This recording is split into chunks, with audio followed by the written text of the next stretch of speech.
అదరగొట్టే కారం రంగు రుచి ఆచి కారం పొడి. మైదానంలో భారత్ పాక్ సమరం అంటేనే భావోద్వేగాల ప్రవాహం. అది సీనియర్ జట్టైనా జూనియర్ జట్టైనా గెలవాలనే కసి ఆటగాళ్లలో ఎక్కువ ఉంటుంది.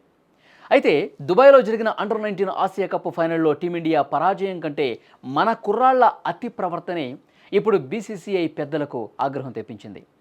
ఆటలో ఓడిపోవటమే కాకుండా క్రమశిక్షణ తప్పటంపై బోర్డు గుర్రుగా ఉంది. ఫైనల్ మ్యాచ్ సందర్భంగా పాక్ బౌలర్లు భారత బ్యాటర్స్ని స్లెడ్జింగ్తో రెచ్చగొట్టే ప్రయత్నం చేశారు.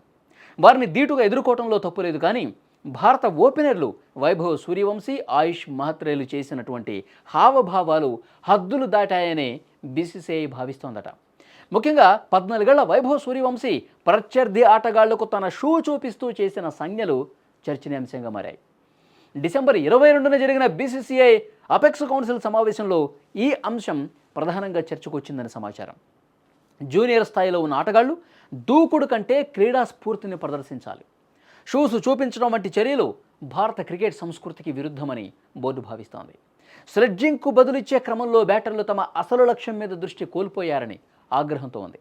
అదేవిధంగా త్వరలో జరగబోయే అండర్-19 వరల్డ్ కప్లో ఇలాంటి ప్రవర్తన వల్ల జట్టుకు పెనాల్టీలు పడే అవకాశం ఉందని, దీనిని ఇప్పుడే అరికట్టాలని బోర్డు నిర్ణయించింది. ఓటమికి గల సాంకేతిక కారణాలతో పాటు ఆటగాళ్ల క్రమశిక్షణపై head coach Hrishikesh Kanitkar, captain ఆయుష్ మహత్రేలు బీసీసీఐ ప్రశ్నించనుంది. ఒకవేళ బోర్డు వీరి తీరును తీవ్రంగా పరిగణిస్తే వైభవ్ వంటి యువ ఆటగాళ్లకు కౌన్సిలింగ్ ఇవ్వటం లేదా రాబోయే టోర్నీల ఎంపికలో కఠిన నిబంధనలు విధించే అవకాశం కూడా కనిపిస్తోంది. ఇక భారత్ గెలుపోవటముల కంటే క్రమశిక్షణకే పెద్దపీట వేస్తుందని బీసీసీఐ తీసుకుంటున్న ఈ చర్యలు నిరూపిస్తున్నాయి. పద్ధతి తప్పి ఆడే 100 విజయాల కంటే హుందాతనంతో కూడిన ఆటనే భారత్కు ఇంపార్టెంట్ అని బోర్డు గట్టిగా సంకేతాలు ఇస్తోంది. పాక్ కవ్వింపులకు పాల్పడితే ఆటతోనే సమాధానం చెప్పాలి తప్ప అనవసర హావభావాలతో కాదని మన కుర్రాళ్ళు తెలుసుకోవాల్సినటువంటి సమయం ఆసన్నమైందని తెలుస్తోంది. గతంలో ఆసియా కప్లోనే కాకుండా అనేక సందర్భాల్లో పాక్ ఆటగాళ్లు సీనియర్ టీంను కూడా ఇలాగే రెచ్చగొట్టాలని చూశారు.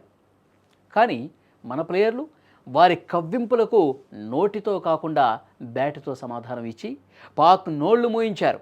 మైదానంలో ఎదురుదాడి చేయటం అంటే అనవసర సంజ్ఞలు చేయటం కాదు, పరుగుల వర్షం కురిపించి ప్రత్యర్థిని మానసికంగా దెబ్బతీయటమేనని వారు నిరూపించారు. జూనియర్లు కూడా తమ సీనియర్ల నుంచి ఆ సంయమనాన్ని, ఆ పట్టుదలను నేర్చుకోవాల్సినటువంటి అవసరం ఉంది.